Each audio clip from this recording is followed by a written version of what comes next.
Hi friends, welcome to best Telugu information channel. ఇప్పుడు మనం తెలంగాణ గురించి వాహనాలకు సంబంధించిన ఒక విషయాన్ని తెలుసుకోబోతున్నాం. ఇది బిగ్ అలర్ట్. అది స్టార్ట్ చేసే ముందు ప్లీజ్ నా ఛానల్ని సబ్స్క్రైబ్ చేసి లైక్ చేయండి ఫ్రెండ్స్, ఎందుకంటే నేను ఈ ఛానల్ని కొత్తగా క్రియేట్ చేశాను. ప్లీజ్ ఫ్రెండ్స్, తెలంగాణ వాహనదారులకు ఒక బిగ్ అలర్ట్. రోడ్ల మీద కనుక 15 ఏళ్లకు దాటిన బైక్స్, 2 వీలర్స్, 3 వీలర్స్, 4 వీలర్స్ ఏదైనా సరే తిరగకూడదు, వీల్లేదు అంటున్నారు సీఎం రేవంత్ రెడ్డి గారు మరియు గవర్నమెంట్. 15 ఏళ్లు దాటిన వెహికల్స్ని తుక్కు విధానం ద్వారా అంటే స్క్రాప్ చేసేందుకు గవర్నమెంట్ సిద్ధమైంది.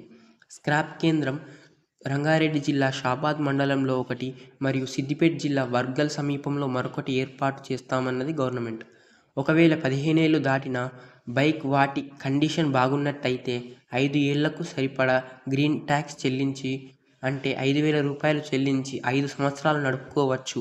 తరువాత కూడా బైక్ కండిషన్ బాగున్నట్టయితే మరో 10,000 కట్టి మరో 5 సంవత్సరాలు నడుపుకోవచ్చు. ఆ తర్వాత బైక్ని స్క్రాప్ కిందికి మారుస్తామన్నారు.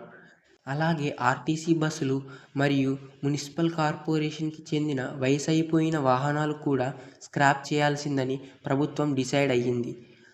ఓకే ఫ్రెండ్స్, ఇవాటికి ఇంతే. నా ఛానల్ని సబ్స్క్రైబ్ మరియు మరిన్ని వీడియోస్ కోసం కామెంట్ చేస్తే నేను ఇంకా ఎన్నో విషయాల్ని మీతో షేర్ చేసుకుంటాను.